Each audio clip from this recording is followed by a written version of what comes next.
Charlotte Whitmore didn't scream when she found him face down in the snow. She knelt beside that enormous broken man, the one the whole town laughed at, and pressed her bare hands against his chest like she could push life back into him through sheer will alone. Blood on the snow, wind tearing through the street, and every single person in Harlan's Crossing stood there watching, doing nothing. That was the night Charlotte stopped caring what the town thought of her, and the night everything in her life changed forever. If a story about dignity, fire, and one man who refused to quit speaks to your heart, subscribe, stay until the end, and drop your city in the comments. I want to see how far this story travels. The first time Charlotte Whitmore saw Ethan Walker, he was carrying a pine log the size of a small horse across the yard of Harlan's Crossing's only lumber mill, and 3 grown men were laughing at him from the fence. Not laughing with him, at him. They didn't bother to lower their voices. Look at that. Moves like a draft horse. God made too much of him and forgot to leave room for brains. Reckon his mama had to grease the door frame just to get him born. Ethan didn't look at them. He set the log down with the kind of controlled precision that takes years to learn, straightened to his full height, and that height was something to behold 6 feet and 7 inches of weathered muscle and quiet.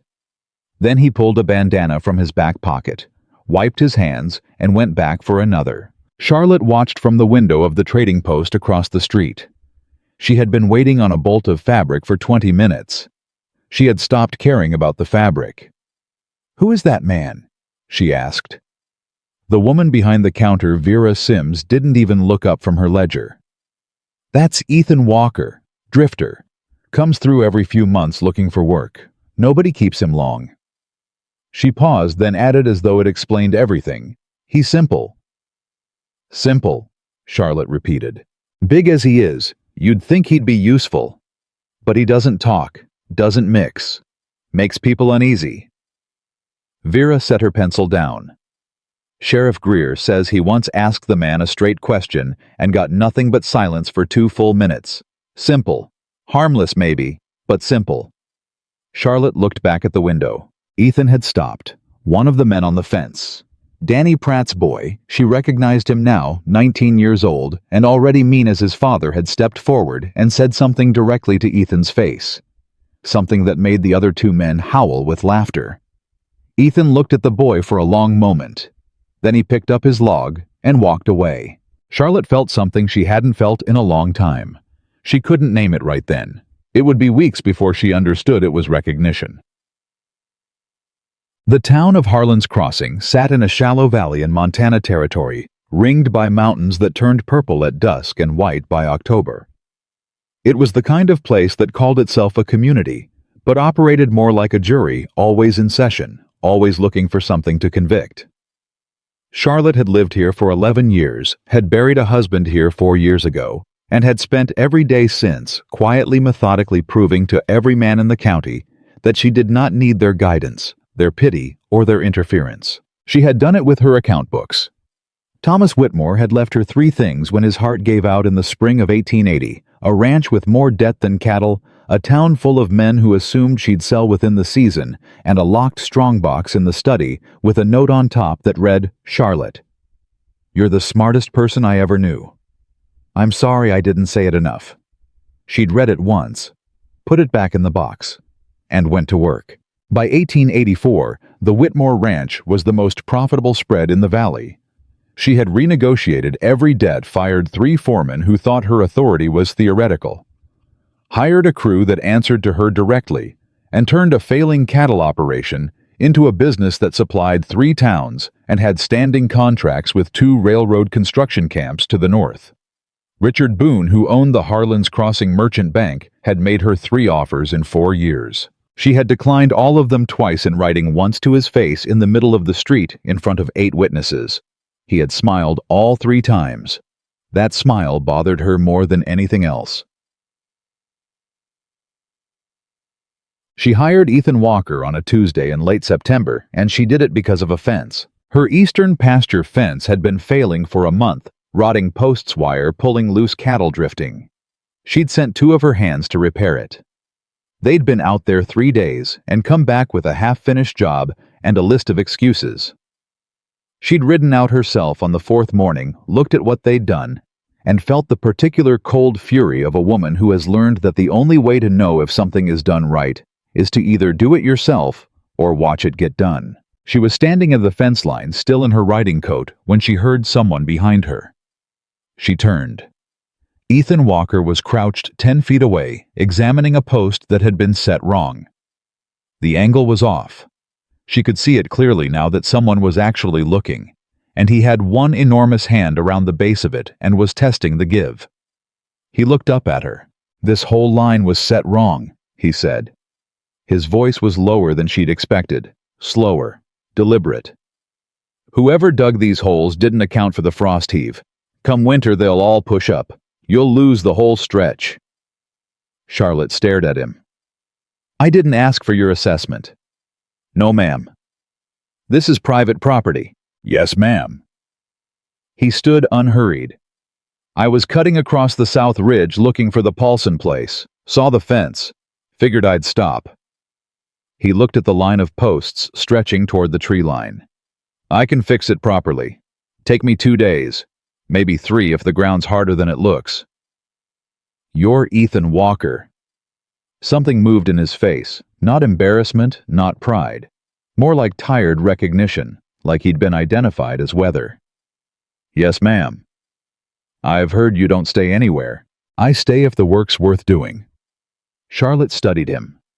She had made her fortune by being a precise reader of information, and right now, the information in front of her was a man who had spotted a structural error. Her own hired hands had missed, stated it plainly without flattery or performance, and was now waiting, without fidgeting, without filling the silence with noise. "What are your wages?" she asked. He named a number. It was fair. "I'll want the work inspected before I pay the second half." "That's reasonable," he said. "You'll eat with the crew." "I'd rather eat apart if it's the same to you." She almost said no on principle. Then she thought, this man has clearly been eating apart from people his entire life, and he's asking for the accommodation with no apology and no explanation, which means it's a genuine preference and not a manufactured eccentricity. "Fine," she said. "There's a bench at the south end of the barn." "Thank you, ma'am." She turned her horse back toward the main house. 40 feet away, she stopped and looked back. Ethan Walker was already crouched at the fence line, again pulling a post measurer from his coat pocket. He fixed the fence in 2 days. She inspected it herself post by post, walking the full line with her hand trailing the wire. It was the best fence work she had ever seen on her property. Every post plumb, every connection clean. The angles compensating precisely for the slope of the ground and the expected freeze. She paid him the second half. "There's a gap in the north pasture wall," she said.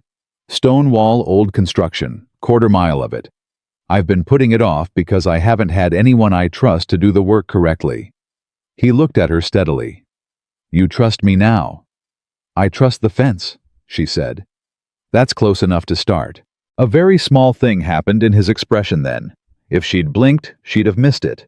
It was not a smile exactly. It was the face of a man who had heard very few fair things in his life, recognizing that a fair thing had just been said. "All right," he said. The talk started inside of a week. Charlotte had expected it. She had not expected the velocity. "Did you hear she's taken on that Walker brute? The big simpleton, what on earth for? Who knows what for? Woman that age living alone out there. My husband says she's running some kind of Tom Whitmore would roll over in his grave." She heard fragments of it everywhere. In the trading post, outside the church, in the bank where she went on the first Friday of every month to review her accounts, and where Richard Boone's secretary spoke just slightly too loudly about things she had no business knowing. Richard himself said nothing to her directly. He had a gift for that, for communicating disapproval without ever saying anything she could argue with. He would let his silence do the work. He would hold a door open half a second too long. He would ask after her health in a tone that suggested he didn't believe the answer. On her third Friday in October, he called her into his office, rather than meeting her at the counter. "Charlotte." He gestured to the chair across from his desk. The power geometry of it so practiced, she was sure he'd never once had to think about it. "You're looking well." "I'm always looking well, Richard. What do you want?" He smiled. The smile that bothered her. "I wanted to speak to you as a friend, about some concerns I've been hearing." "From whom?" "From the community. People who care about you." He folded his hands on the desk. "This man you've taken on, Walker.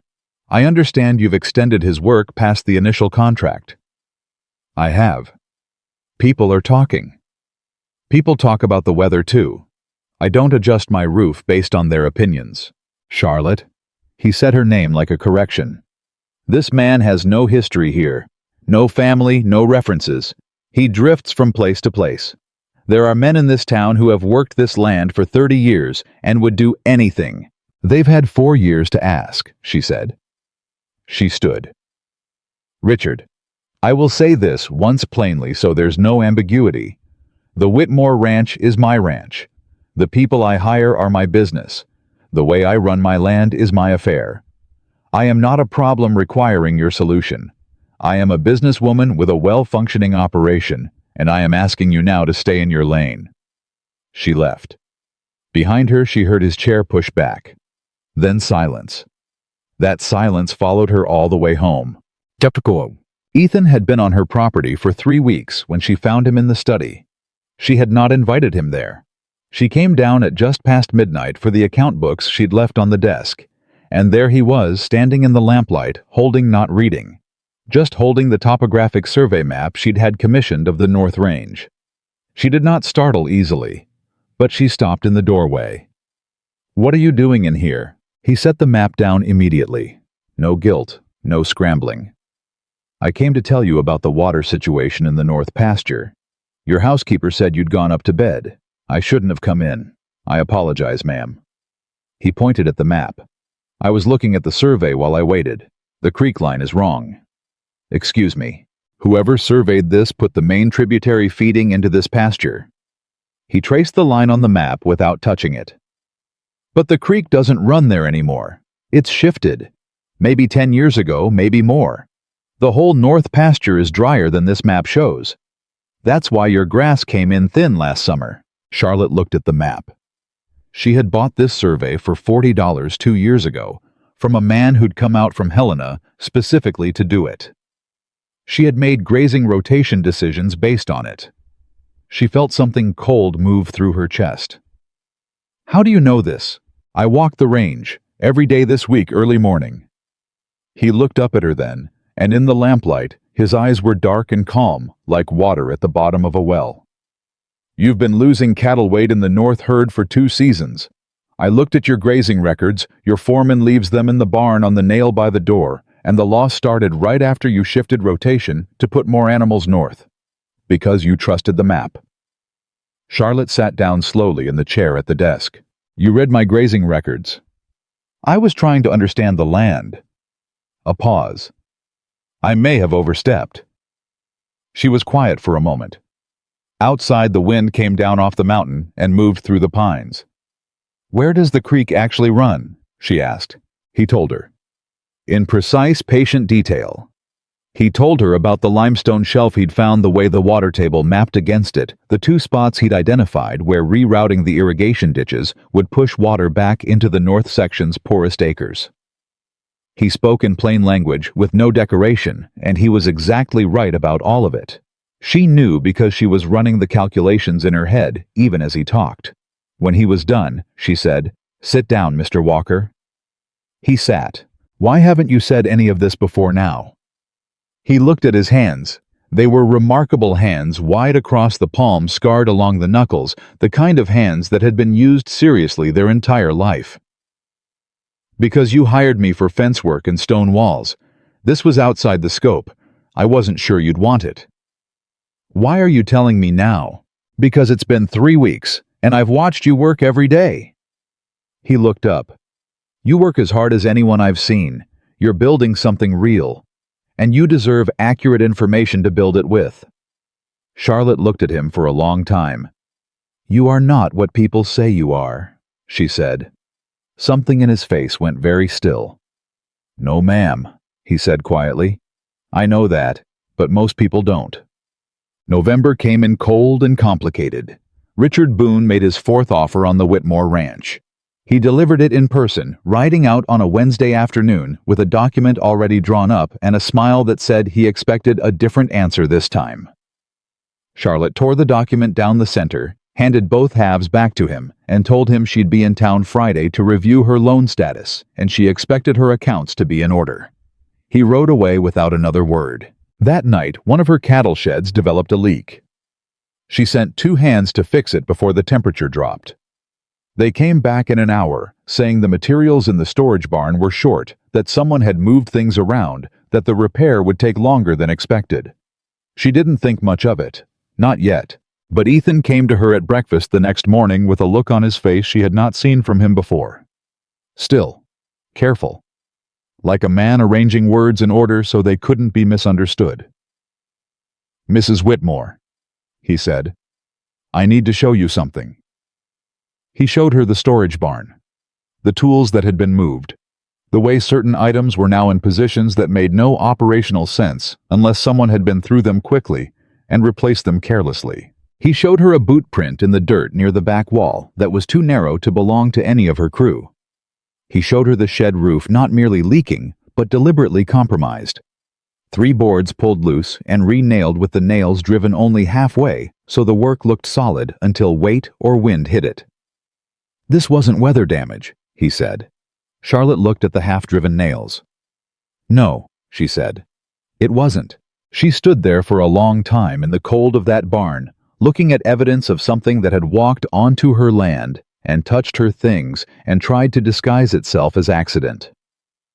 "Who knew you were reviewing your loan this Friday?" Ethan asked. She looked at him. "Everyone at the bank," she said. The wind came through the gap in the roof, and neither of them moved. She went to the bank on Friday. Her accounts were not in order. There was a discrepancy in her loan ledger, a missed payment that she had records of making a date that didn't match her own documentation. It was small. The kind of small that was meant to be a warning. The kind of small that grew. She laid her receipt book on Richard Boone's desk. "This payment was made," she said. "I have the receipt." He looked at the receipt with an expression of careful concern. "These things happen. Clerical error. We'll look into it." He paused.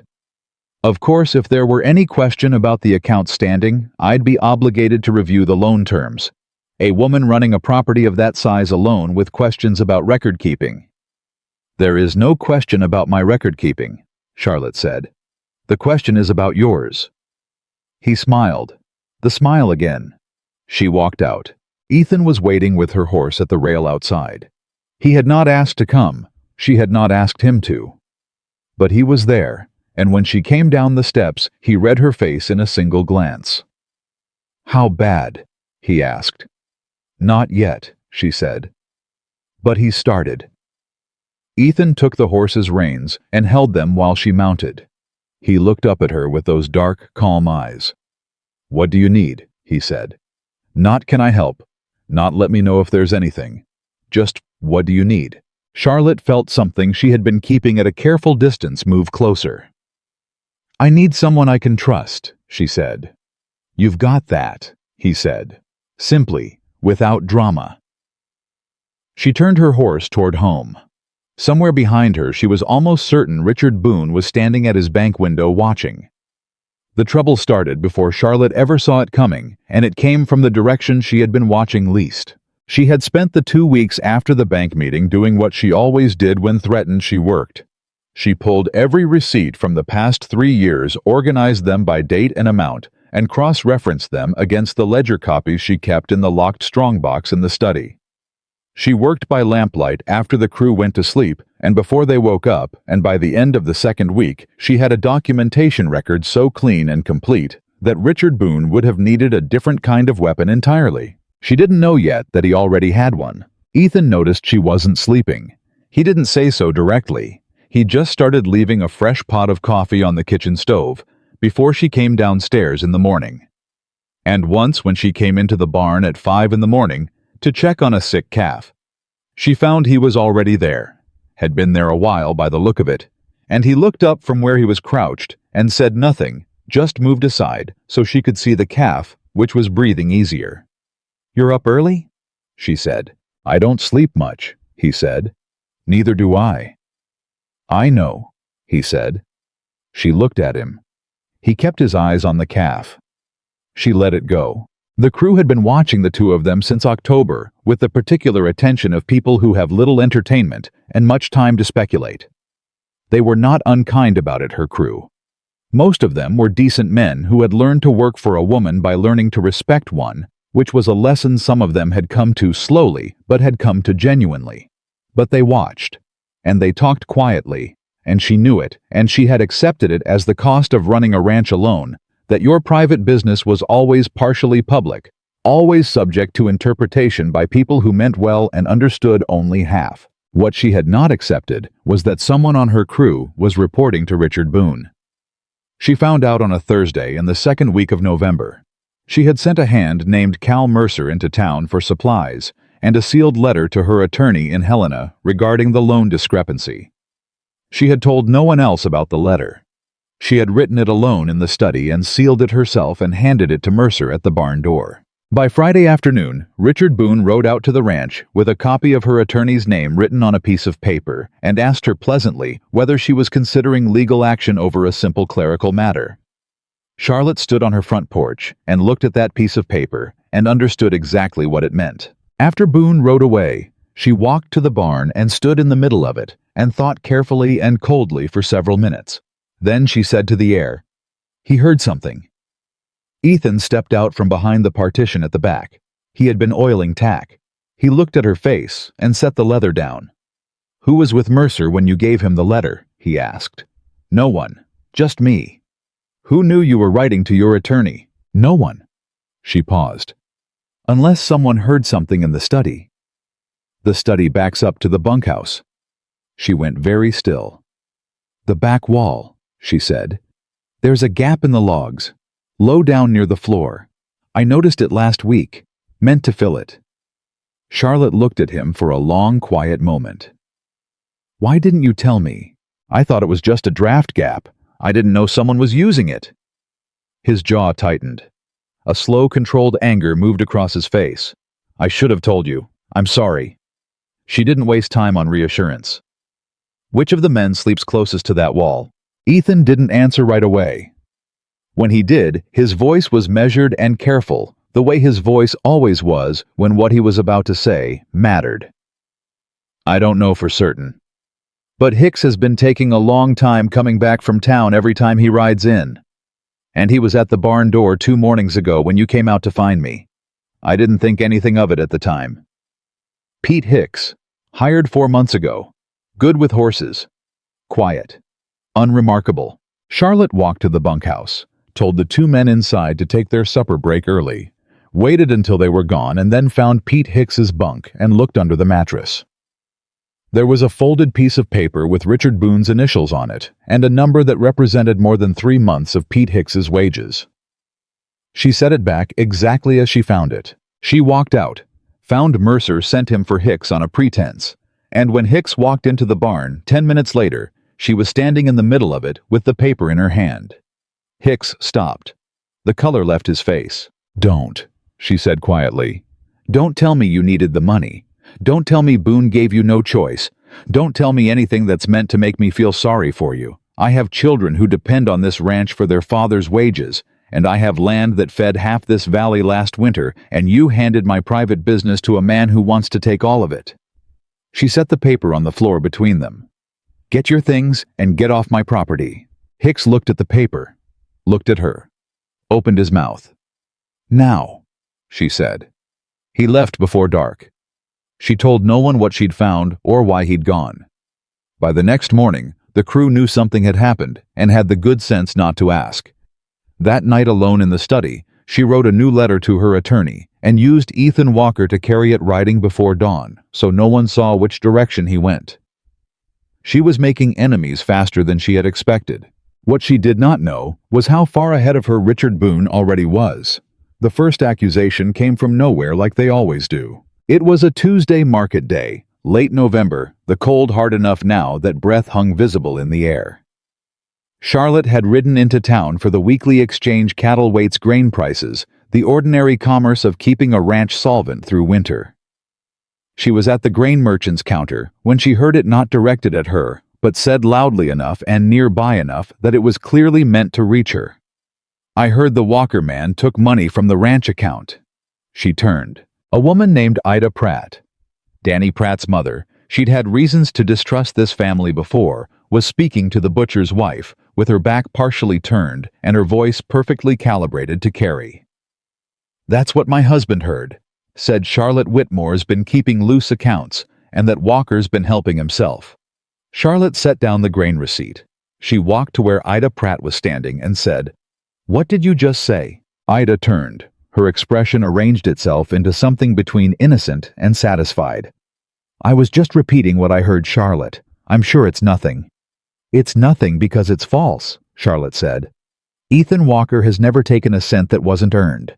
If your husband is saying otherwise, then your husband is either misinformed or lying, and either way, I'd like to know where he heard it." "People talk," Ida said. "Yes," Charlotte said. "They do, and people also face consequences for spreading slander about innocent men. Keep that in mind." She paid for her grain and left. Her hands were shaking by the time she reached her horse. Not from fear. From the particular rage of watching something unfair happen in full view of people who knew better and said nothing. On the ride home, she turned it over and over. The accusation was too specific. Loose accounts, helping himself. Those were bank words. Loan officer words. The kind of language Richard Boone used in professional settings. He was building a case, and he was building it out of lies, and she was the only one who knew it and knowing it wasn't enough. She got home and found Ethan splitting wood behind the barn. The sound of the axe, steady and hard, had been carrying across the yard since before she crested the hill. She walked to him and said, "People in town are saying you've stolen from me." The axe came down. Thunk. He straightened, turned to look at her.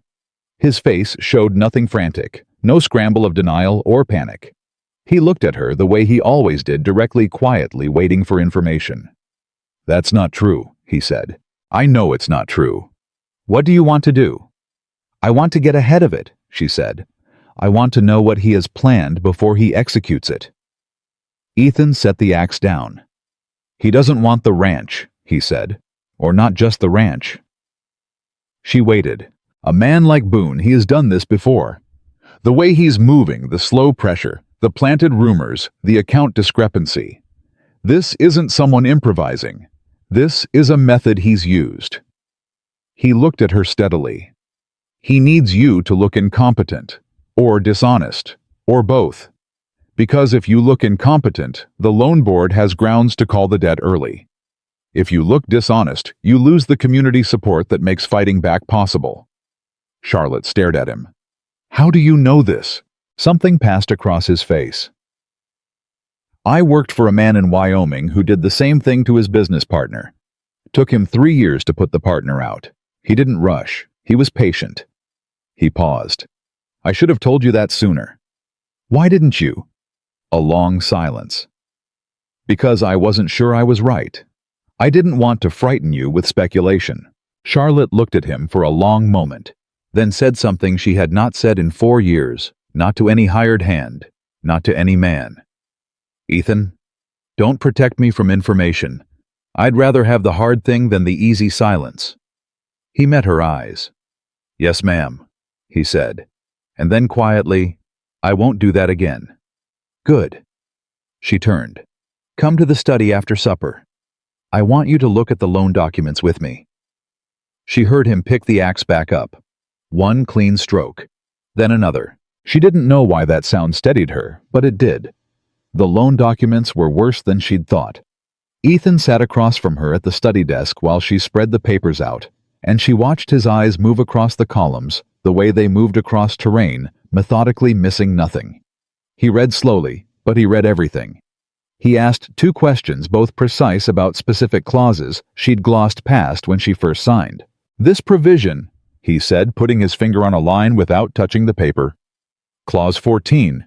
In the event of material misrepresentation by the borrower, I saw that. Do you know what constitutes material misrepresentation under his terms? She pulled the document closer, read it again. Read the subclause beneath it. Any discrepancy between stated and actual account activity. That payment he says is missing, Ethan said. She looked up. If he makes that discrepancy official files it formally with the loan board, it could qualify as a material misrepresentation, whether it's his error or deliberate. Ethan's voice was calm. The calm of a man who had learned that panic does not sharpen thinking. He doesn't need you to actually be dishonest. He just needs a paper trail that looks like you are. Charlotte sat very still. He planted it, she said. I think so. And the remedy? You need proof of the payment that's so clean it can't be questioned. The receipt alone isn't enough if he controls the ledger. You need the bank's own internal records showing the transaction was processed and then changed. A pause. And you need someone with authority over Richard Boone to care about that. The State Banking Commission, she said. Yes, ma'am. They're in Helena. Yes, ma'am. She looked at her receipt book, neat and careful, and documented by her own hand. And she thought about how easily a document becomes a lie when the person with power decides it should be. I need to get to Helena before he files anything, she said. How soon can you ride? I can ride tomorrow. Ethan looked at the window, the darkness outside the season pressing in. The North Pass will be difficult this time of year. You'd have to go through Cutter's Gap, 2 days hard riding. I know the route. I'll come with you. She started to say it wasn't necessary. She stopped. Thought about riding alone through Cutter's Gap in late November with documents that Richard Boone would very much like to intercept. All right, she said. He nodded once, not triumphant, not solicitous, just a man confirming a plan. I'll have the horses ready at 4, he said. They rode out before dawn and no one saw them go. The 2 days through Cutter's Gap were the hardest riding Charlotte had done in years, and they were also unexpectedly the 2 days she would remember longest. Not for the cold or the difficulty, but for the quality of the conversation. Ethan Walker, away from the ranch and the town, and the careful professional distance they had both maintained, talked. Not constantly, not without purpose, but he talked, and what he said was worth hearing. On the first day threading through the pass, with the mountains close on both sides, he told her about the Wyoming man. More than he'd said at the study desk. The partner's name had been Aldrich, and he'd trusted the wrong man, and Ethan had been a young ranch hand who'd watched it happen and hadn't known enough to say anything until it was too late. Aldrich lost everything, he said. Family. Land. I watched him ride out of town with what fit in his saddlebag, and I've thought about it ever since. He looked straight ahead at the trail. I should have told someone what I saw. I thought it wasn't my place. That's why you came to me about the maps, she said. About the irrigation, about the study gap. I decided a while back that if I ever saw something that mattered, I'd say it, regardless of whether it was my place. He glanced at her sideways. I know some people find that bothersome. I find it valuable, she said. Silence for a while. The horse's breath clouded the air. Then she said, What happened to you, that you ended up drifting? He was quiet long enough that she thought he might not answer. My family had land in Colorado. Good land. I was the youngest of 3 boys. He paused. I grew early. By the time I was 14, I was nearly this height. People around us, people who'd known me since I was born, started looking at me differently, like the size had changed what I was. Another pause longer. My brothers thought it was funny at first. Then they started saying the same things the strangers said, and eventually my father... He stopped. Charlotte waited. My father told me it would be better for the family if I found my own way. He said it evenly. No bitterness in his voice. That was almost worse than bitterness. So I did. She wanted to say something about his father. Several things, in fact, most of them uncharitable. She held them back. How old were you? 16. She looked at him. The mountains around them, the cold, the trail. 16 years old and 6 feet and 7 inches, and turned out of his family home because people were frightened of the size of him. I'm sorry, she said. Don't be, he said. I learned more drifting than I'd have learned staying. He shifted in the saddle. I learned land. I learned water. I learned that most problems have an answer if you look at them long enough. A beat. I learned that most people who are unkind are afraid of something. And that doesn't excuse them, but it makes them less powerful once you understand it. Charlotte turned that over for the rest of the morning. On the second day, he asked about Thomas. No one ever asked about Thomas directly. They talked around him, referenced him, obliquely, treated him as a presence that should be acknowledged but not examined. Ethan asked plainly, what was he like? She answered plainly, he was good, he was kind. He was not good at business, and he knew it, and he was honest about it, which I respected. She looked at the trail. He believed in me more than I believed in myself for most of our marriage. When he died, I was grieving and terrified, and I had 6 months of mortgage payments and 3 ranch hands who were waiting to see if I'd sell. She paused. I didn't sell. No, he said. You didn't. I think he knew I wouldn't. I think that's why he left things the way he did. He could have sold everything and left me comfortable. He left me a problem instead because he knew what I'd do with a problem. He was right. He was right, she agreed. A pause. I miss him most in the evenings, when there's nothing requiring immediate decision and the quiet comes in. Ethan said nothing to that, which was exactly right. He didn't fill it with comfort or deflection. He just let her have said it, and they rode in silence for a mile, and that silence was the kindest response he could have offered. They reached Helena on the second evening. The banking commission office was on the main street, second floor of a building that also housed a land registry and a telegraph office. Charlotte had 3 hours before it closed for the day. She went in alone. She came out 45 minutes later with a commissioner's card in her pocket and a preliminary inquiry filed that would require Richard Boone's bank to produce its own internal transaction records for the previous 18 months. Ethan was waiting outside with the horses reading nothing, watching the street with the steady attention of a man who takes environment seriously. Done, he asked. Done, she said. They'll send a notice to Harlan's Crossing within 2 weeks.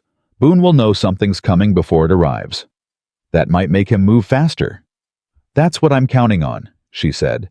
A man who rushes makes mistakes. Ethan looked at her for a moment. Something in his expression shifted, not dramatically but perceptibly, the way light changes when a cloud moves. You think that way like a general, he said. Not a compliment exactly. An observation. Thomas used to say that, she said. He meant it as a compliment. I do too, Ethan said simply. She looked at him in the evening light of Helena's main street, the horses patient behind him, the mountains visible at the end of the road, and she felt something tilt slowly in her chest, the way furniture tilts when a floor shifts, not falling, just moving from where it had been. She looked away. Let's find somewhere to sleep, she said. We ride back tomorrow. Yes, ma'am. The ride back was 2 days of hard quiet, punctuated by the growing certainty in Charlotte's mind that she had given Richard Boone enough time to move. She was right. They returned to the Whitmore ranch on a Saturday evening to find 2 of her hands waiting at the gate with expressions that told her everything before either of them opened his mouth. Mrs. Whitmore. That was Calloway, her senior hand, a steady man who had worked her land for 3 years and earned every cent. There's been some trouble. What kind? Sheriff Greer came out yesterday, with 2 men from the bank. They had a paper. He held it out. She took it, read it. It was a formal notice of investigation, signed by Richard Boone, filed under Clause 14 of the loan agreement, material misrepresentation, and below that, a secondary allegation, added in neat lawyerly language that nonetheless hit her like a fist. Employee Ethan Walker suspected of misappropriation of ranch funds and destruction of property, to wit the deliberate sabotage of ranch equipment and livestock in order to defraud the estate. Charlotte read it twice. Behind her, she heard Ethan's horse shift. "When was this filed?" she asked. "Day after you left," Calloway said. She looked up at him. "He knew we were gone." "Looks that way, ma'am." She turned. Ethan was sitting his horse reading the paper over her shoulder, and his face had gone very still. That complete controlled stillness that she now understood was not blankness, but the opposite the face of a man containing something enormous. "He planned this," Ethan said, quietly. "The timing. He waited for you to be gone, so he could file without you here to contest it immediately. He has a witness," she said. She pointed to the line she'd found. "It says there's a witness. Someone who says they saw you at the shed the night it was damaged." Ethan looked at the line. "That's not possible." "I know." "Charlotte." It was the first time he had used her name without the ma'am, and it hit the air between them differently because of it. His voice was very steady. "I didn't do any of this." "I know that," she said. "Whatever they're building, whoever's saying they saw me." "I know," she said again. "Ethan, I know." He was quiet. She watched something difficult move across his face. Not doubt in her she understood that much, but the old familiar weight of a man who has spent his life being believed the worst of facing it again. She took the notice and folded it in half. "Come inside," she said. "We have work to do."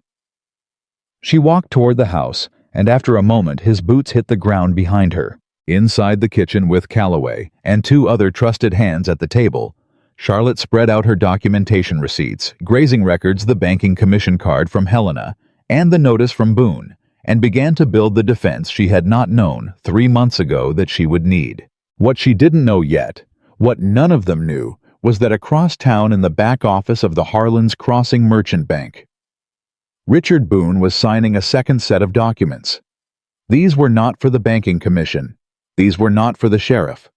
These were for a judge in a county 2 districts over where Richard Boone had a long relationship and Charlotte Whitmore had none. And these documents did not simply allege mismanagement.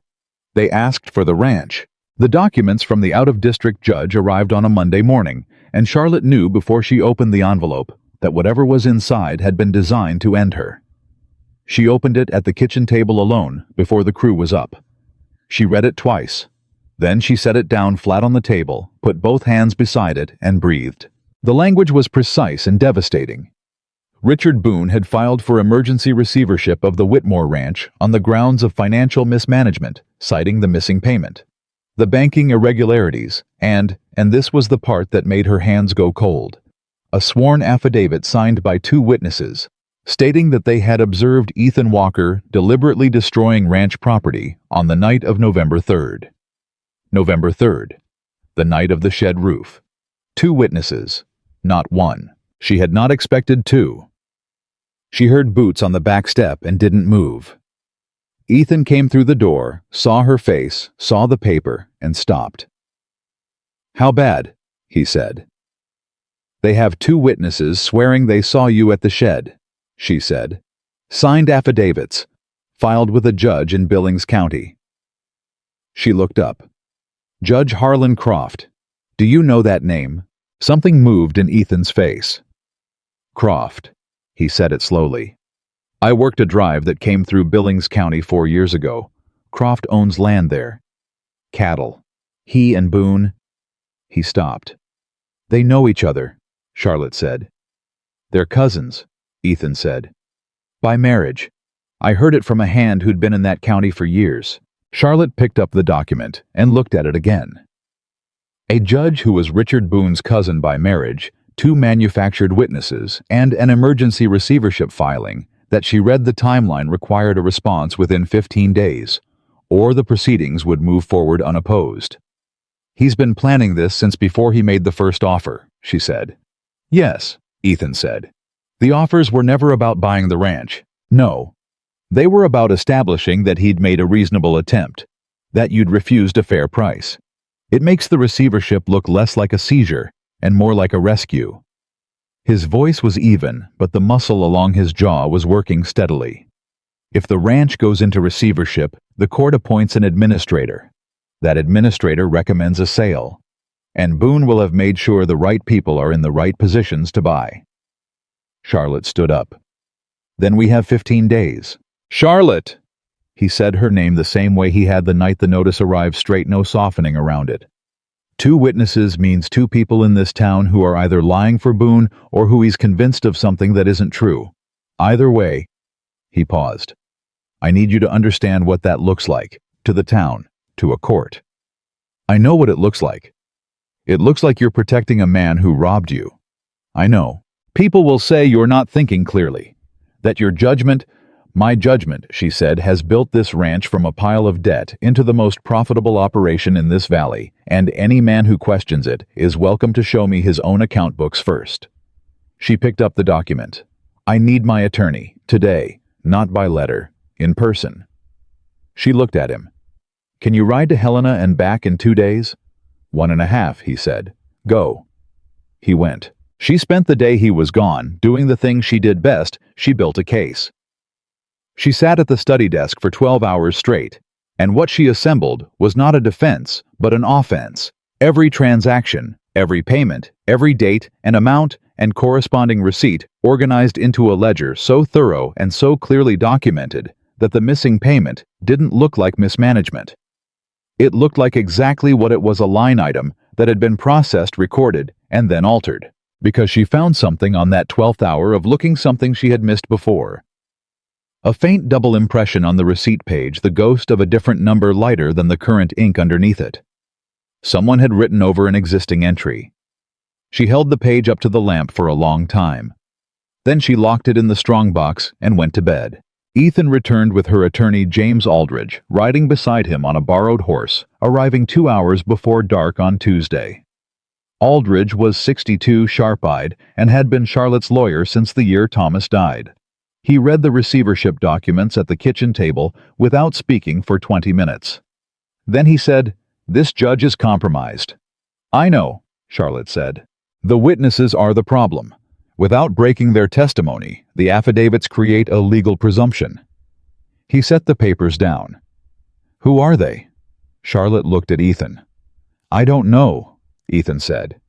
"I was in the north barn that entire night, alone. Anyone who can verify that?" A silence. "No," Ethan said. Aldridge looked at Charlotte. "Then we need to attack the affidavits directly. Force a hearing in front of a different judge. Get the banking commission findings on record before Croft can move." He tapped the document. 15 days is tight, but it's possible. If... He paused. "If the community supports your position. A receivership hearing is influenced by local testimony. If the town believes Boone, we're fighting uphill." "The town already believes him," Charlotte said flatly. "Half of them decided Ethan was guilty the morning the rumors started because it was easier to believe than to question." "Then we need someone to start questioning," Aldridge said. Ethan had been quiet through most of this. He spoke now, looking at the table. "There's a man named George Fenn. Runs the feed store. He's known Boone for 20 years and he's been uneasy for at least 5 of them. I've seen the way he looks at Boone in public, like a man who knows something he's decided not to say." He looked up. "People like Fenn will talk if someone gives them permission." "What do you mean permission?" Aldridge asked. "They're not cowards," Ethan said. "They're afraid of being the first one. The first person to stand against Boone in this town takes all the weight. But if 2 people stand, it's a different thing. And if 3 people stand, it becomes possible to be honest," Charlotte finished. "Yes, ma'am." She looked at her attorney. "I'll talk to George Fenn." She talked to George Fenn the next morning, and she did it in the open, at his feed store counter, in full view of the street, because visible courage has a way of spreading. Fenn was a short, careful man, with careful hands, and he listened to her with the expression of someone who had been waiting for a specific conversation for years without being sure it would ever arrive. When she finished, he was quiet for a long moment. Then he said very quietly, "The Alderman property. 3 years ago. Boone did the same thing. He started with a discrepancy. Then he had a witness. Then the aldermans were gone before winter. He looked at his hands. I always wondered if I should have... He stopped. I didn't say anything. You're saying something now, Charlotte said. He looked at her. Something in his face settled the way a fence settles after the last post is driven. Yes, he said. I suppose I am. She had 3 more conversations that week. Each one building on the previous. Each one nudging one more person from silence into something that looked like readiness. She was careful. She did not ask people to lie or to testify to things they hadn't seen. She asked only for the truth they already held but hadn't yet spoken. By Thursday, she had 4 people willing to provide supporting testimony to the Banking Commission about Richard Boone's business practices. By Friday, one of those 4 had gone to Boone and told him everything. Charlotte found out Saturday morning when Sheriff Greer came to her door. She had always had a complicated relationship with Sheriff Greer.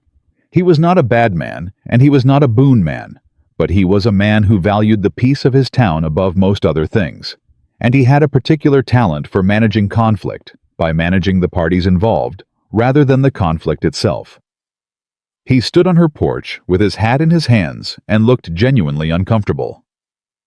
Charlotte, he said, I need to talk to you about Walker. She opened the door wider. Come in. He came in, sat down, turned his hat in his hands. We've had another complaint filed, different from the first one. He looked at her steadily. Someone saying Walker threatened them, physically. 2 nights ago, allegedly he came to their property and... Who? She said. I'm not at liberty. Matt Cressley, she said. Greer's face told her she was right. Cressley was the man who had gone to Boone. Ethan Walker did not threaten anyone, she said. 2 nights ago, Ethan was here. He ate supper with the crew at 6, worked in the barn until 9, and was in the bunkhouse the rest of the night. 4 people can confirm it. Greer was quiet. This is the 3rd manufactured allegation in 3 weeks, Sheriff, she said. The 3rd. And every single one has come within 48 hours of something that threatened Richard Boone's position. Do you understand what I'm telling you? Charlotte. He's building a file. Every complaint, even a false one, goes into a record. And a record looks like a pattern, and a pattern is what you take to a judge. She leaned forward. I need you to do your job. Not the part of your job that keeps this town quiet, the part that's actually about justice. Greer turned his hat one more time, looked at the floor, looked up. I'll note that you provided an alibi, he said. I'll file it with the complaint. It wasn't enough. She knew it wasn't enough. But it was something, and something was what she had to work with. What she didn't know, what she couldn't have anticipated, was that Ethan had also been having conversations that week. Not with community members, not with potential witnesses. He had been very quiet and very deliberate, and he had been looking for the 2 witnesses who had signed the affidavits. He found the first one on Saturday afternoon. His name was Ed Caslow, a drifter who had been in Harlan's Crossing for only 6 weeks, who lived at the boarding house on Merchant Street, and who had no connection to the ranch and no reason to know anything about the night of November 3rd. Ethan found him at the saloon, waited outside, and when Caslow came out, said simply, I'd like to talk to you about what you signed. Caslow looked up at him. The height always did something to people that first look up the recalibration. But this time, Ethan wasn't trying to be unintimidating. He just stood there and waited. I don't know what you're talking about, Caslow said. You signed an affidavit saying you saw me at the Whitmore shed on November 3rd, Ethan said. I'd like to know what you were paid. Caslow's face went through several expressions very quickly. You can't prove. I don't need to prove it to you, Ethan said. I just need you to understand something. He kept his voice level. No threat in it, just wait. A woman is going to lose her land because of what you signed. Land she built. Land that keeps 8 men employed through winter. And she's going to lose it because a man like Boone can buy the truth he wants, and there aren't enough people willing to say otherwise. Caslow looked at the ground. I didn't know it would go this far, he said, very quietly. How far did you think it would go? No answer. I'm not going to threaten you, Ethan said. I'm not going to touch you. I'm just going to ask you one question, and I want you to think about it carefully." He waited until Caslow looked up. "Is the money he paid you worth being the man who let this happen?" He walked away and left the question behind him. He found the second witness that evening. This one was different. This one was Pete Hicks. Charlotte had fired Hicks 6 weeks ago. He had apparently stayed in town, which told Ethan something about either his finances or his ongoing arrangement with Boone. Ethan found him behind the livery. Hicks saw him coming and didn't run, which meant one of two things either. He wasn't afraid, or he was too tired to be. "I know you signed it," Ethan said. Hicks looked at him. He looked like a man who hadn't slept well in weeks. "I needed the money." "I know." "You going to hit me?" "No," Ethan said. Hicks exhaled slowly. "She fired me fair. I'm not saying she didn't." He rubbed his face with both hands. "Boone came to me the same day, said she'd been asking questions about him and he needed someone to help him manage the situation. Said it would just be a scare file, some papers Charlotte would get nervous and sell, nobody'd actually get hurt." He dropped his hands. "He didn't say anything about—" He stopped. "About a trial," Ethan said. "Yeah." Hicks looked at him. "You know they're planning to arrest you." Ethan went very still. "Boone's got a warrant," Hicks said. "Filed with Croft. Criminal charges. Destruction of property theft, maybe more. Sheriff Greer doesn't know yet Boone's keeping it from him because he knows Greer will push back. The plan is to have you arrested by a county deputy instead. Someone Croft sends." He paused. "Could happen any day." The cold of that information moved through Ethan slowly. "When did he tell you this?" Ethan asked. 3 days ago. He wanted me to be ready to testify at the hearing." Hicks met his eyes. "I'm telling you because—" He stopped again. Started again. "She was decent to me. Right up until the end, she was decent. And I was the one who—" He couldn't finish it. Ethan looked at him for a long moment. "Come to the ranch tomorrow morning," he said. "Tell Charlotte what you just told me. All of it. Boone will—" "I know," Ethan said. "Come anyway." He walked back to the ranch in the dark, and he carried the weight of what Hicks had told him the whole way, turning it, looking at it from every angle. A criminal warrant. A county deputy instead of Greer. Boone keeping the sheriff out of it specifically because Greer had limits. That was the detail that mattered most. Boone was afraid of Greer's limits, which meant Greer's limits were real. Which meant there was still something in the sheriff's office that hadn't been fully purchased. Charlotte was in the study when he got back. Lamplight account books, her pen moving steadily. She looked up when he came in and read his face immediately. "What happened?" she said. He told her. All of it. Caslow Hicks, the warrant, the county deputy, the timeline. He told it plainly and completely the way he always did now, because she had asked him once not to protect her from hard information, and he had taken that seriously.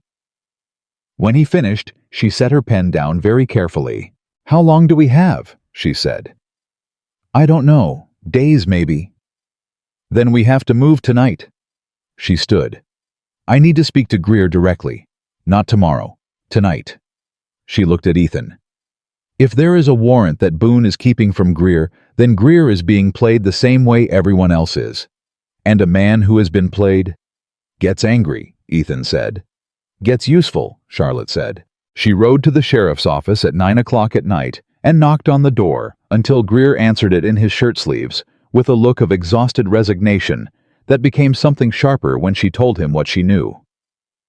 She laid it out methodically. The warrant. The county deputy, Croft.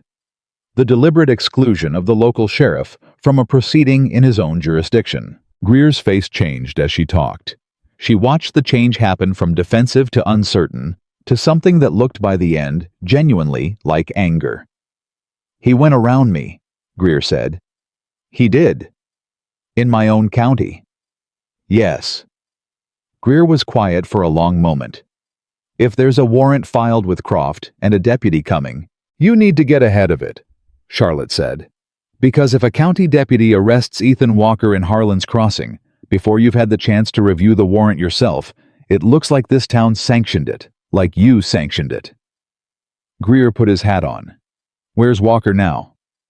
"At my ranch. Tell him not to go anywhere tonight."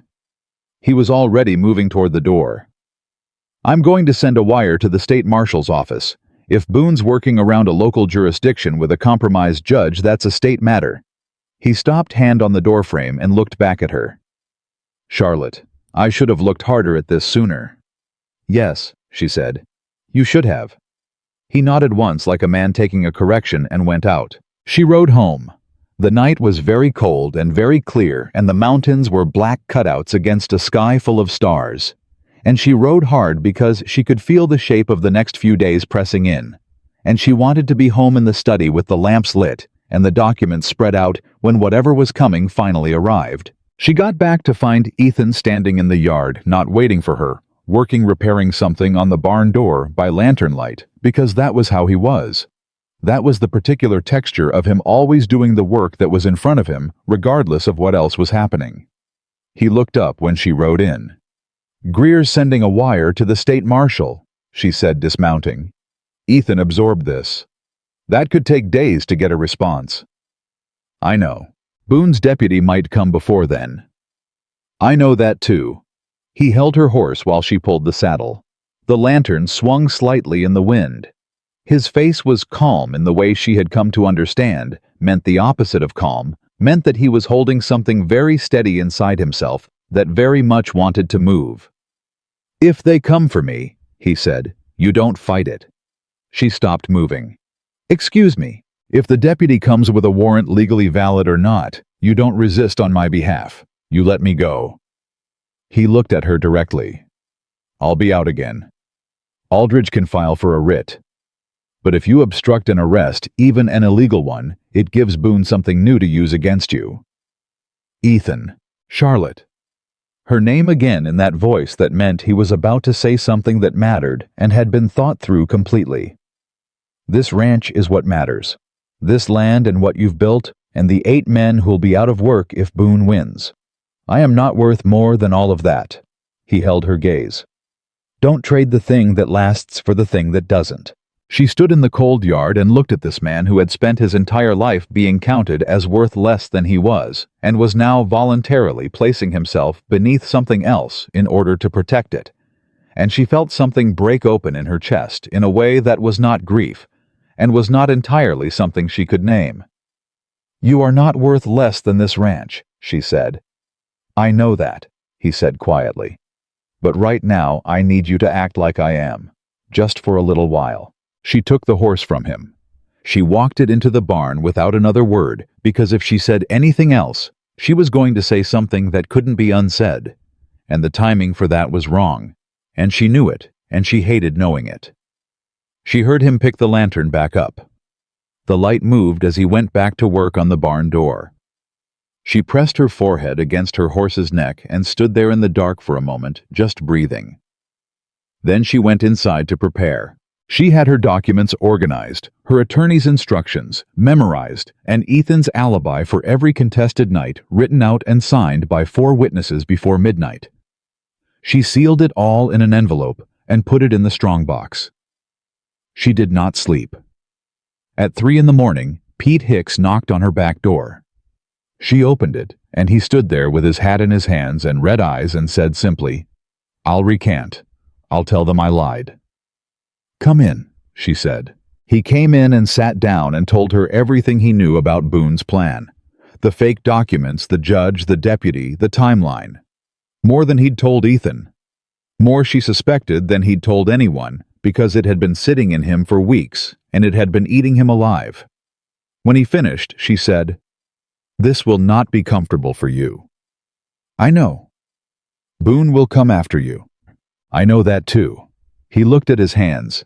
"I don't have much, but I've got my word. And right now my word is worth nothing because I sold it." He met her eyes. "I'd like to buy it back." She thought of Ethan standing in the yard saying, "Is the money worth being the man who let this happen?" "All right," she said. "We'll get Aldridge out here first thing tomorrow."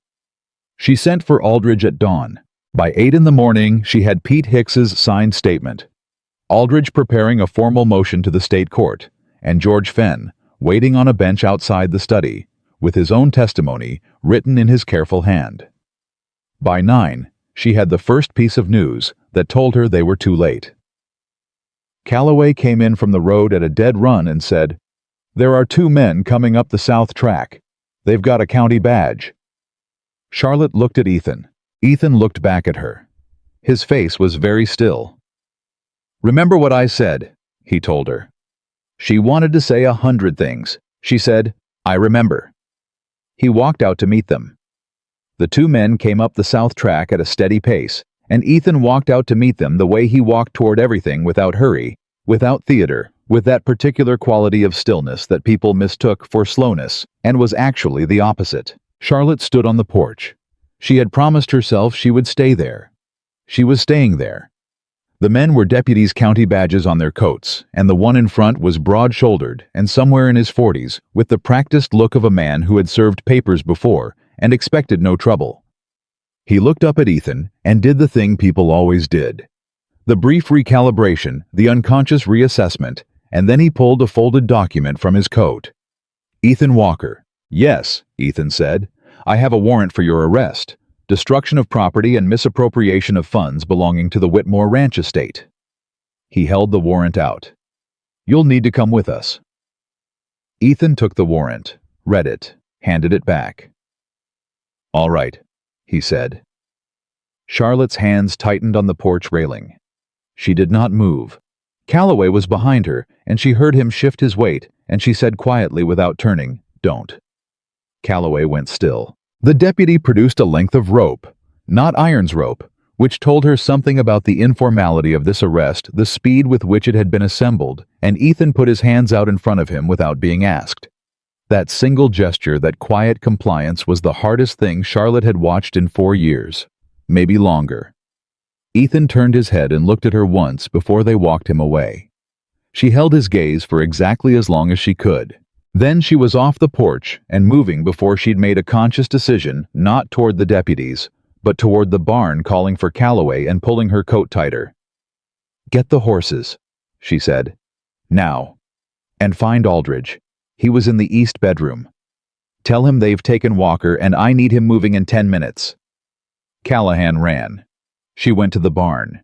She had Aldridge in the saddle in 8 minutes. They rode into town at a pace that the December cold and the hard road barely slowed, and she spent the entire ride running the legal sequence in her head. The warrant was from Croft's court. Croft was compromised. The state marshal wire had gone out last night, but no response had come. Greer didn't know about the warrant yet. The deputies had come from the county, which meant they would take Ethan to the county jail, not the town lockup, which meant Greer's authority over the situation was reduced. "Can you file an emergency motion before they process him?" she asked Aldridge. "If I can get in front of any judge other than Croft, yes," Aldridge said. "There's a circuit judge named Beaumont who comes through Harlan's Crossing every 6 weeks.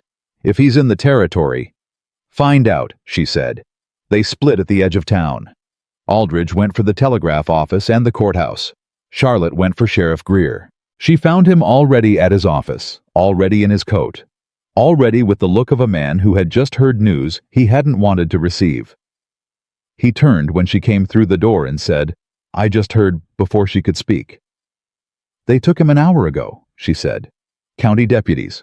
Croft's warrant. They'll process him at the county seat by evening."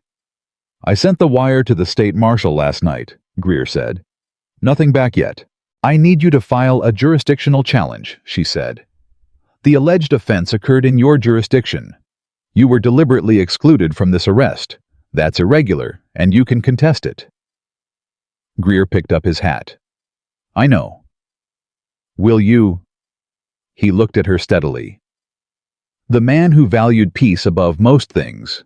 The man who managed conflict by managing its parties. The man who had said, "I should have looked harder at this sooner." He held her gaze.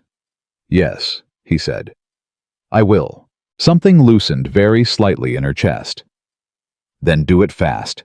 Every hour they have him is an hour Boone's using to build the appearance of legitimacy around this." She left Greer's office and found George Fenn waiting on the street exactly where she'd asked him to wait. He'd ridden into town this morning on his own initiative, which told her the conversation at his feed store counter had done something more lasting than she'd dared to hope. "I've got two more people," Fenn said when he saw her. "Marjorie Alcott and the Tanner boy, young Jesse Tanner. Both of them have seen Boone pressure people on their accounts in the last 2 years. Not the same as what he's doing to you, but the same method." He paused. "There may be more if someone asks." "Ask," she said. "Today, before noon." She went to the telegraph office. She sent 3 wires. One to the State Banking Commission updating them on the arrest. One to a newspaper editor in Helena she had met once at a land conference and judged to be honest.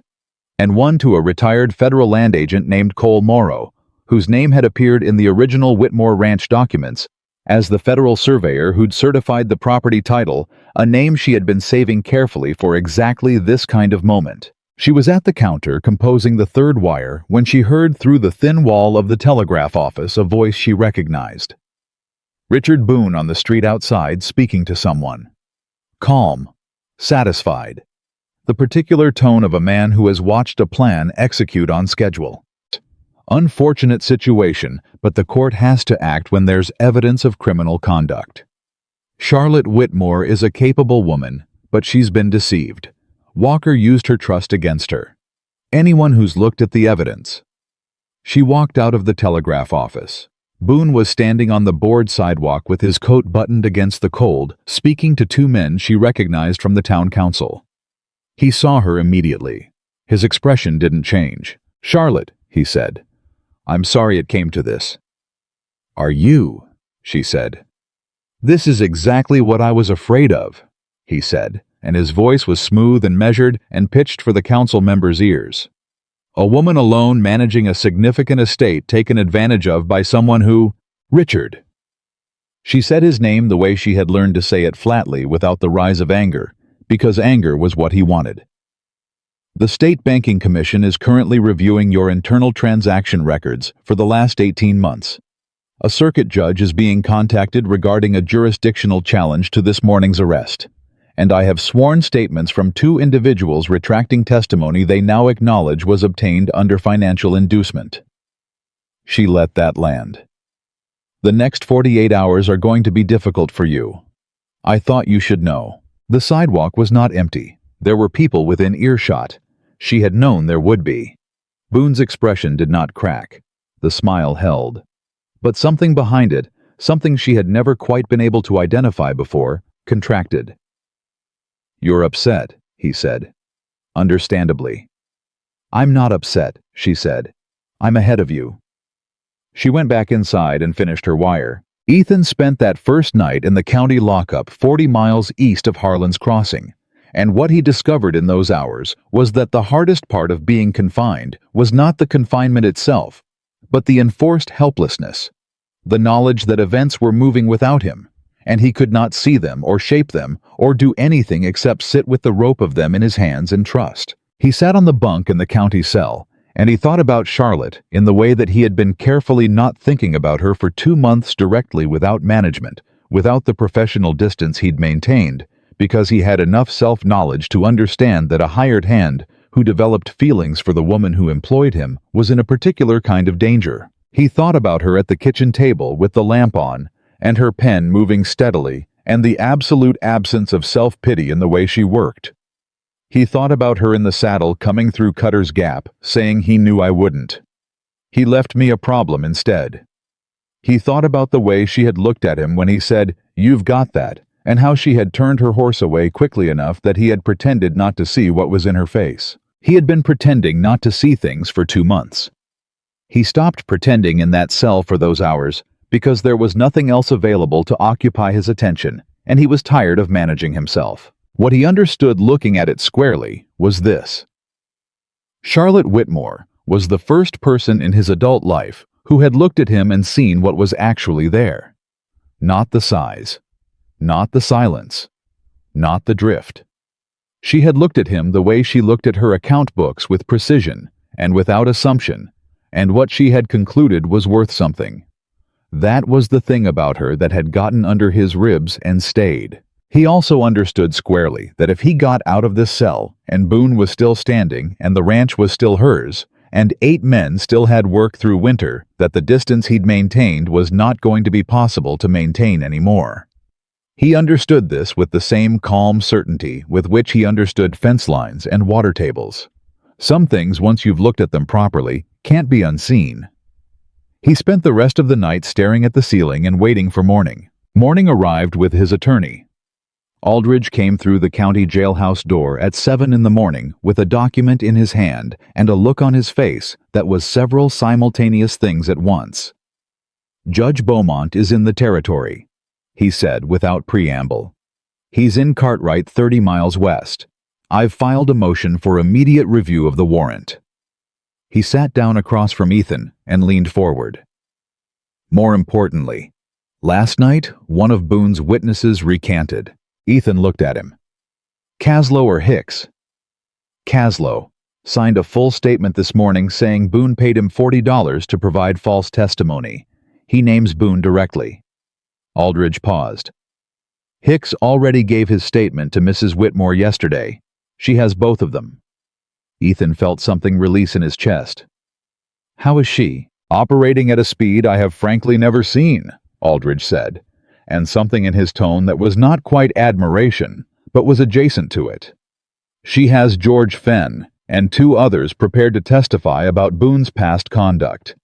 She's sent a wire to a federal land agent regarding the title documentation, and she was standing on the main street of Harlan's Crossing yesterday telling Richard Boone to his face that she was ahead of him." He paused. "In front of the town council." Ethan said nothing, but he felt it, the specific, complicated warmth of knowing exactly what someone was doing from a distance and understanding all of it. "Beaumont's the key," Aldridge continued. "If he accepts the jurisdictional challenge, Croft's warrant is suspended, and you're transferred back to Harlan's Crossing under Greer's authority." And Greer, for the first time in this entire situation, appears to be genuinely angry. "Good," Ethan said. They appeared before Beaumont that afternoon. Ethan stood in a territorial courtroom and watched Aldridge lay the case out with the methodical precision of a man who had been preparing for exactly this argument. The jurisdictional challenge, the compromised judge, the recanted testimony, the bank commission inquiry, the timeline that demonstrated a coordinated pattern of false evidence filed in a 2-week period. Beaumont was 70 years old, sharp as a new axe, and had the look of a man who had seen every form of legal corruption available in the Montana Territory and had grown personally offended by each one. He listened to Aldridge without interrupting. He asked 3 questions, all incisive. He looked at Ethan, once that same recalibration, that same upward look, but followed this time by something that was purely professional assessment. A judge looking at a man and reading him. Then Beaumont signed the suspension of the warrant and the jurisdictional transfer. Ethan was on a horse heading back to Harlan's Crossing before sunset. He arrived to find the town had changed in the 24 hours he'd been gone. Not changed entirely, not dramatically, but changed the way a room changes when someone has moved the furniture. The proportions were the same, but the weight was distributed differently. George Fenn had spent the day talking. Not loudly, not performatively, but in the particular way of a man who has been holding something in for years and has finally found it acceptable to let it out. He talked to his customers. He talked to men he'd known for decades. He said simply and repeatedly, "Boone did this same thing to the aldermans 3 years ago, and I kept my mouth shut, and I shouldn't have. I'm not keeping my mouth shut anymore." It turned out that George Fenn had more credibility than either he or Charlotte had known, because he was the kind of man that no one thought had an agenda, and when someone like that starts talking, people listen differently. By the time Ethan rode back into Harlan's Crossing, there were 11 people who had given or were prepared to give testimony regarding Richard Boone's business practices. 11. In a town where 3 weeks ago, Charlotte had stood essentially alone. Charlotte was on the front porch when he rode in. She came down the steps the moment she saw him and crossed the yard without ceremony and stopped in front of his horse and looked up at him with an expression that had been compressed for 24 hours and was now releasing all at once. Beaumont suspended the warrant, she said. I know, he said. I was there. He dismounted. Caslow recanted. I heard. She was looking at him in that direct way of hers, the way that missed nothing. Are you all right? Yes. Don't tell me yes if it's not true. He looked at her. The yard, the cold, the lantern light from the barn. Everything he'd thought about in that cell, all of it right here. I'm better than I was this morning, he said. Something moved in her face. Come inside. Aldridge is here and Greer is coming at 7. We need to go over the next step. She turned toward the house. He watched her walk for a moment. The straight back, the purposeful stride, the absolute refusal to look diminished by any of this. He followed her inside. The next step, as it turned out, was Boone himself. Aldridge had spent the previous evening looking at the Banking Commission's preliminary findings, which had arrived by wire that afternoon. And what those findings showed was not merely the altered ledger entry, the one Charlotte had suspected. They showed 3 altered entries over 18 months. Small adjustments carefully made, but present, and more importantly present, in a pattern that matched the timing of 3 other properties Boone had pressured in the same period. The Whitmore account was not an isolated incident. It was the most recent in a series. He's done this at least 6 times, Aldridge said, spreading the commission's preliminary summary on the study table. The Alderman property, 2 smaller farms west of town, a mining claim holder, and 2 cattle operations that sold and relocated in the last 3 years. Every single one follows the same sequence: account discrepancy, witness allegation, legal pressure, sale. He looked at Charlotte. You're the first one who didn't sell. Because every previous one happened to people who were alone, Charlotte said. Aldridge looked at her. Yes. She looked at Ethan. He looked back. He counted on me being alone, she said. She said it without self-pity, just the clean clarity of a woman identifying a tactical assumption. He'd never had someone who stayed. He miscalculated, Ethan said. She held his gaze for a moment that was several things at once, and none of them professional. Then she looked at Aldridge. What do we do with this? We take it to Greer tonight. All of it, the commission findings, the recanted testimony, the pattern. We ask him to arrest Boone on fraud charges before Boone can move on anything else. Aldridge paused. But there's a risk. Boone knows the commission has been looking. He may already be preparing a countermove. He won't run, Ethan said. Both of them looked at him. A man like Boone doesn't run, he said. He escalates. He'll do something that makes himself look like the injured party. Some dramatic action that resets the public perception. He looked at the documents on the table. He's losing the town. He can feel it. George Fenn talking Caslow recanting the Banking Commission every day that passes, he looks less credible. He won't wait for Greer to come to him. He paused. He'll move tonight. Charlotte looked at the table. The documents, she said. Aldridge looked up. The strongbox, she said. Everything I have, every receipt, the double impression page, the commission correspondence, it's all in the strongbox in this study. She turned to Ethan. If he needs to destroy evidence before Greer arrests him, he'll come here, Ethan said. The room went still. Calloway was at the door in 2 minutes. Charlotte posted him and 2 other hands around the house. Visible lanterns lit no pretense of normal evening. She sent Aldridge to Greer's office immediately on foot, with written authority to speak on her behalf. Then she sat at the study desk and waited. Ethan stayed. They didn't talk much. He sat in the chair by the window where he could see the yard, and she worked at the desk, and the lamplight held them both. And outside, the temperature had dropped enough that the wood of the house ticked and settled. At 10 o'clock, Calloway knocked and opened the door. Someone on the South Road, he said, moving without a light. Ethan was out of the chair before Charlotte looked up. He went through the back of the house and out the side door and came around the barn in the dark, moving quietly in a way that his size should not have permitted, and did, because he had been moving quietly in difficult terrain his entire life. He had learned it, young, learned that visible things attract attention, and attention is rarely kind. He heard it before he saw it, a scrape of footfall, the specific sound of someone who was trying to be quiet and was nearly succeeding. And then the smell. Coal oil. Ethan moved. He came around the corner of the barn at a run, and the man with the lamp was already there. Already crouching at the base of the barn wall with a cloth and an open tin, and it was not Boone. Boone would never do this himself. That was not who Richard Boone was. It was a young man Ethan had never seen, hired and scared, and not prepared for 6 feet 7 inches of moving darkness to come at him out of the night. The man shouted, "Drop the lamp!" The lamp hit the ground, and the oil caught immediately a line of flame running along the base of the wall where the cloth had already been laid. Ethan put the man down with one arm, not hard enough to hurt him, hard enough to stop him, and then he stripped his own coat off and hit the fire with it, beating it down back and forth, the cold air working against him and the oil working against him, but the fire was young and he was faster. It took 40 seconds. When he stood up, the fire was out and his coat was ruined, and the young man on the ground was looking up at him with the specific expression of someone reconsidering every decision that had led to this moment. Calloway was there. 2 other hands were there.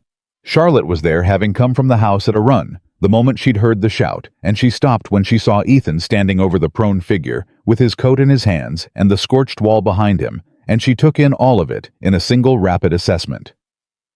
"Is he hurt?" she said. "No," Ethan said. "Are you?" He looked at his hands. The palms were reddened not badly. "No."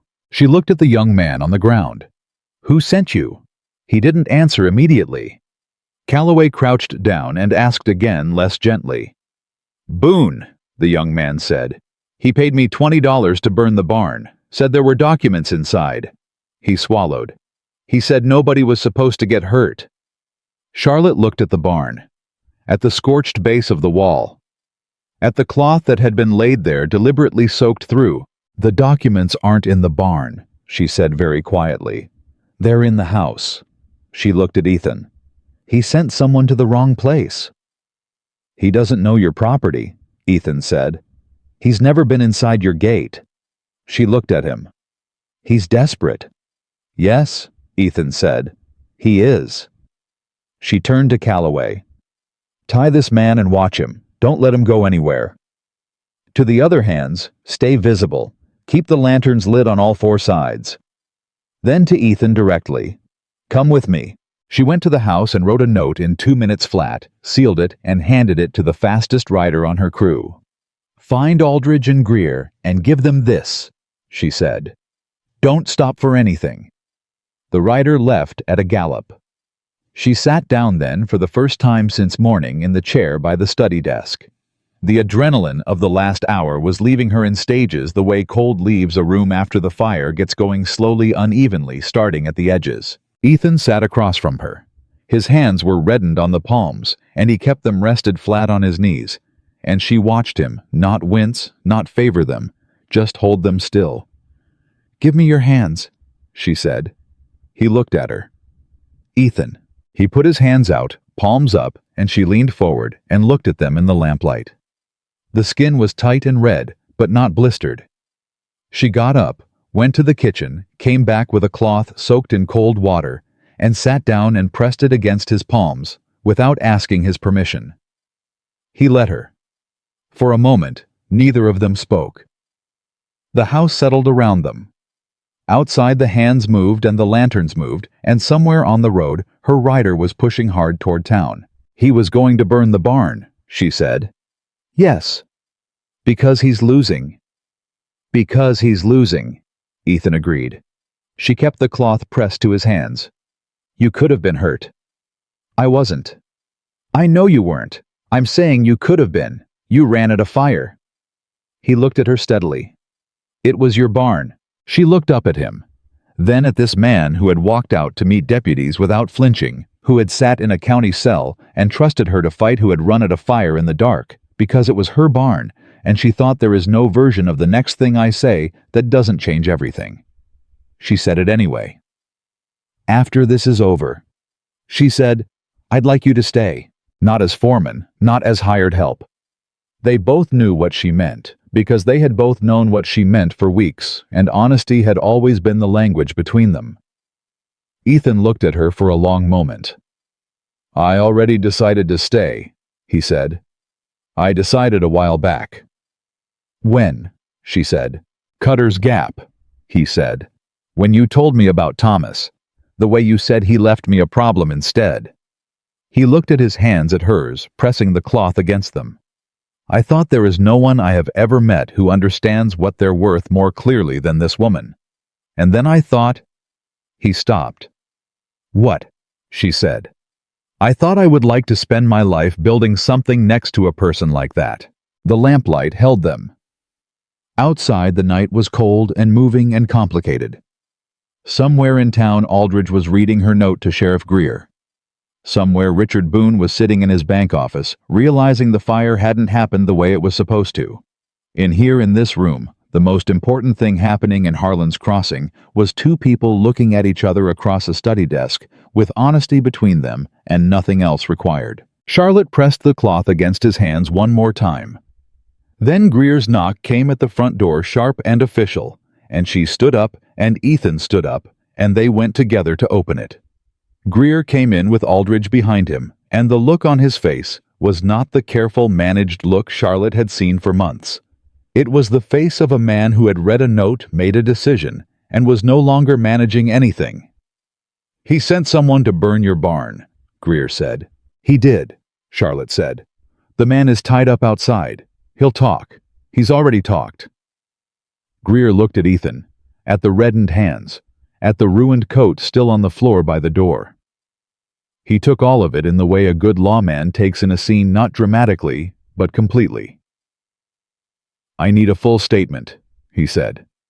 "You'll have it," Charlotte said. "But first, I need to know what you're going to do." Greer put his hat on the table. "I'm going to arrest Richard Boone tonight." The room was quiet for a moment. "Tonight?" she said. "Tonight?" he said. "Before he hears the barn attempt failed, before he has time to prepare." He looked at Aldridge. "The commission findings you showed me combined with the arson attempt and the recanted testimony, that's enough for a criminal fraud charge. Multiple counts." He paused. "I should have moved on this 2 weeks ago." "Yes," Charlotte said. "You should have." Greer nodded once. He picked up his hat. "I'll need Walker to come with me as a material witness, not under arrest, willingly." Ethan looked at Charlotte. "Go," she said. He went. She stood in the doorway of her house and watched them ride out. Greer, Ethan, two of her own hands as additional witnesses, and she felt the particular exhaustion of a person who has been holding an enormous weight in both arms for weeks and has just been told they can set it down, but hasn't yet, because the setting down is its own kind of adjustment. Aldridge was beside her. "It's going to be all right," he said. "I know," she said. "I knew it 3 weeks ago. The knowing wasn't the hard part." She went back inside and did what she always did when the adrenaline left and the work remained. She sat at the desk. She opened the account books. She began to document everything that had happened in precise, dated, factual language, because when this reached a court, she intended the record to be so clean and complete that no one would ever have to wonder what had actually occurred in Harlan's Crossing in the winter of 1884. She wrote for 2 hours. At midnight, she heard horses in the yard. She was at the door before the knock came. Ethan stepped inside. Behind him, through the open door, she could see Greer's deputy tying horses at the rail, Calloway moving with purpose, lamplight shifting. "He's arrested," Ethan said. Charlotte exhaled slowly. Not dramatically, just a long, quiet release of breath, the kind that comes at the end of something that has required everything. "How did he take it?" she said. "Quietly," Ethan said. "That was the part I didn't expect. He didn't argue. He didn't threaten. He paused, looking for the word. Folded, like a man who'd known this moment was coming and had been waiting for it to arrive. He looked at her. "I think he's done this before, somewhere else. And I think he knew that eventually it catches up." "It always catches up," Charlotte said. "Yes," he said. "It does." She looked at his hands, still reddened. She'd pressed a cloth to them an hour ago and said something that changed the entire shape of what they were to each other. And then Greer had knocked, and they'd both stood up and gone to work, because that was who they were. And the thing she'd said had been true then, and was still true now, and would require no repeating. "Sit down," she said. He sat. She got him coffee and sat across from him, and for 20 minutes they didn't talk about Boone or the arrest, or the court proceedings that were coming.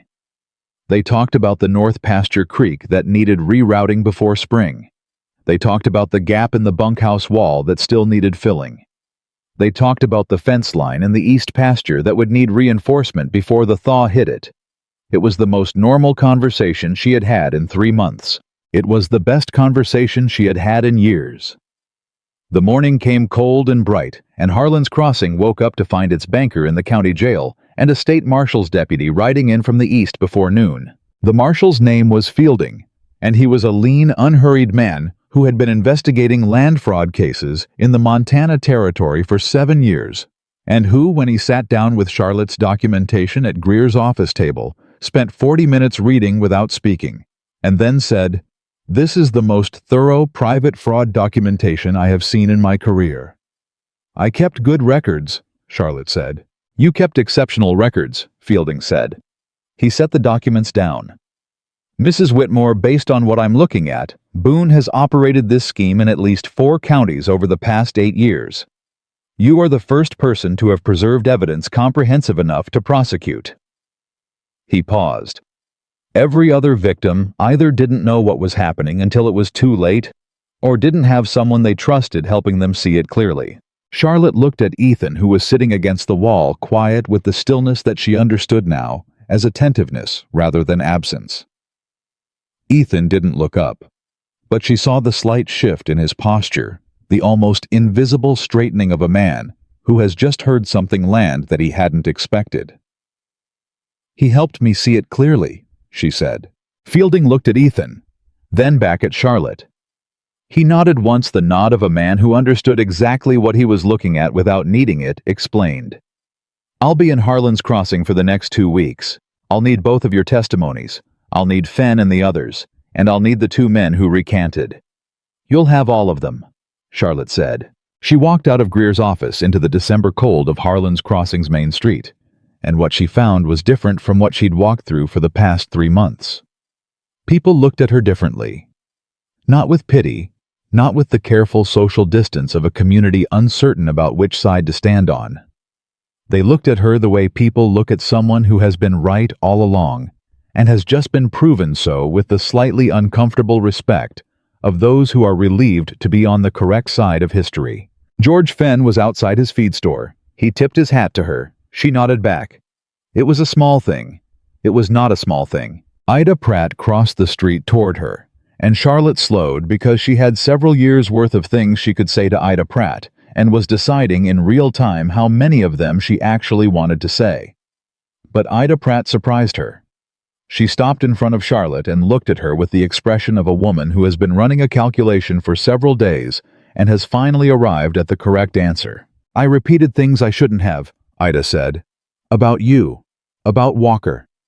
She held Charlotte's gaze, which Charlotte gave her credit for. "I'm sorry." Charlotte looked at her for a moment. "The next time you hear something about someone," she said, "ask yourself who benefits from you believing it." Ida nodded. She went. Charlotte kept walking. Ethan was behind her, half a step the way he moved when they were in town, not hovering, not protective in a way that implied she needed protection, just present. She'd noticed it weeks ago and had never said anything, because she understood it for what it was, not a declaration, just a fact. He was there. He intended to keep being there. She stopped at the end of the street and looked at the mountains, and the December light hit the peaks in a way that had nothing to do with her mood, and everything to do with the quality of the air at this elevation and this time of year, and she breathed it in. "Fenn tipped his hat at me," she said. "I saw," Ethan said. 3 months ago he wouldn't have. He would have looked at his feet. "People are different when they're not afraid," Ethan said. She thought about that.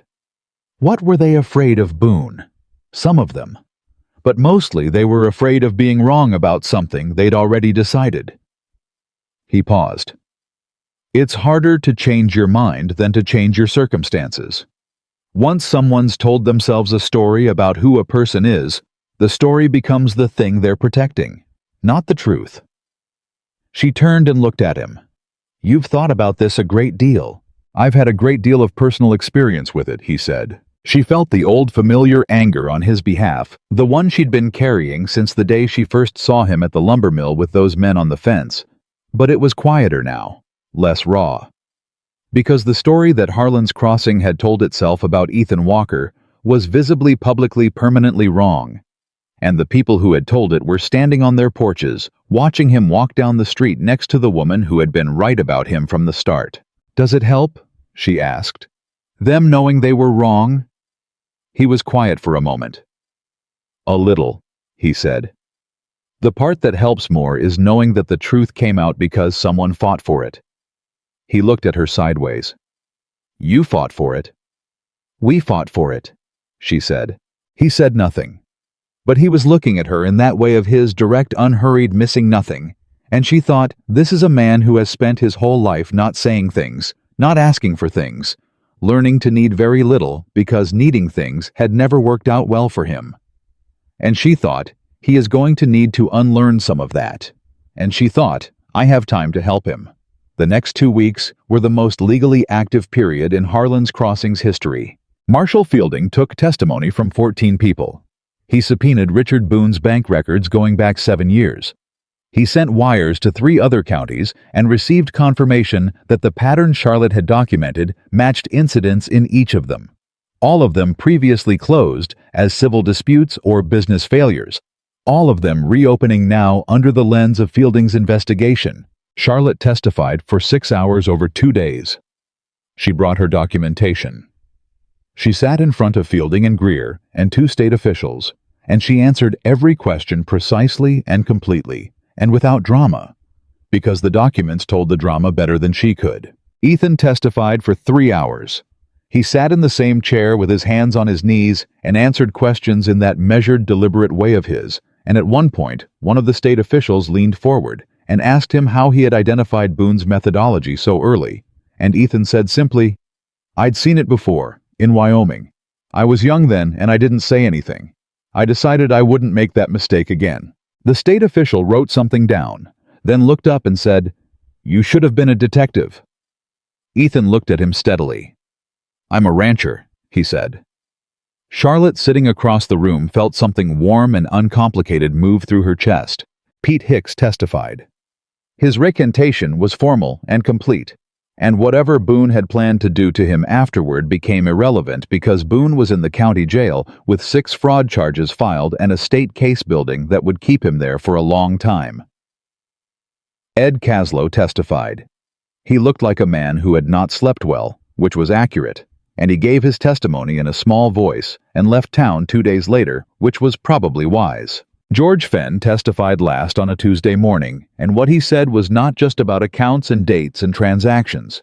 He said, I knew something was wrong for 3 years, and I didn't say it because I didn't think it was my place. And the Aldermans lost their home, and 2 other families lost their farms, and Charlotte Whitmore nearly lost her ranch. He looked at the state official across the table. I'm saying it now because a woman who refused to be quiet when silence would have been easier showed the rest of us what it looks like when you don't give up. He paused. I'm not going to forget that. Nobody in the room said anything for a moment. Charlotte heard it secondhand from Aldridge, who had been present. She sat with it for a long time. The receivership filing was dismissed on a Thursday. Aldridge brought the paperwork to the ranch personally and set it on the study desk and said, It's over. The ranch is clear.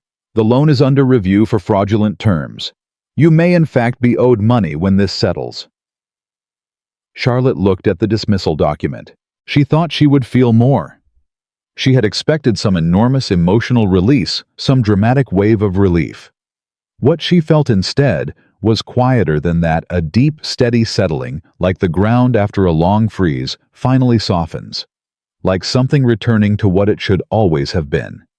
Thank you, James, she said. Thank yourself, Aldridge said. I provided legal strategy. You provided everything else. He picked up his coat. I've been practicing law for 32 years. I have never seen anyone build a fraud defense the way you built this one. He looked at her directly. Thomas was right about you. She didn't say anything to that. After Aldridge left, she went outside and found Ethan at the north pasture fence. Not repairing it, standing at it looking at the land with the particular quality of attention he gave to terrain that meant he was reading something. She stood beside him. It's over, she said. I heard, he said. Aldridge says I may be owed money. That would be appropriate, Ethan said. She looked at the pasture, at the dry ground that the rerouted creek would reach come spring if they did the irrigation work he'd mapped out in her study 2 months ago. At the fence that stood plumb and clean from post to post, the first thing he had ever done on her property, the first evidence that he was exactly who he turned out to be. The creek rerouting, she said. Can we start it this week? He looked at her. A small, quiet thing moved in his face, that thing that was not quite a smile, but that she had stopped pretending was nothing. We can start it tomorrow, he said. Good, she said. They stood at the fence for a while. The cold was sharp, but not brutal, and the mountains were clear against the sky, and somewhere in the north pasture, one of the hands was calling to the cattle. In that particular carrying voice that cattle respond to, and the cattle were responding. Ethan, she said.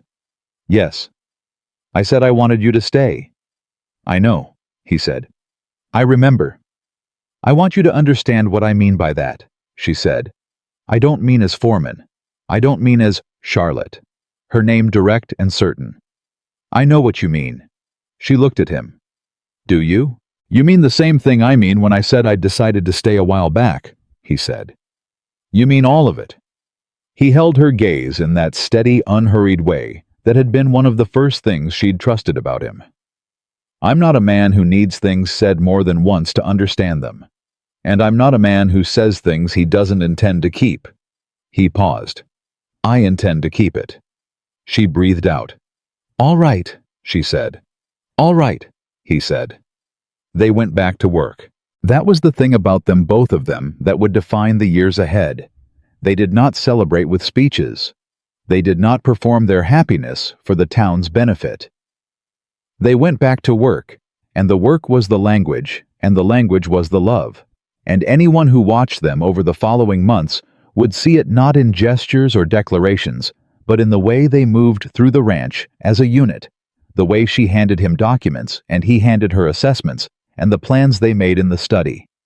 Late at night were half her accounting precision and half his knowledge of land and water, and the result was something better than either of them had built alone. Spring came and the creek was rerouted, and the north pasture came in green and thick in a way it hadn't been in years.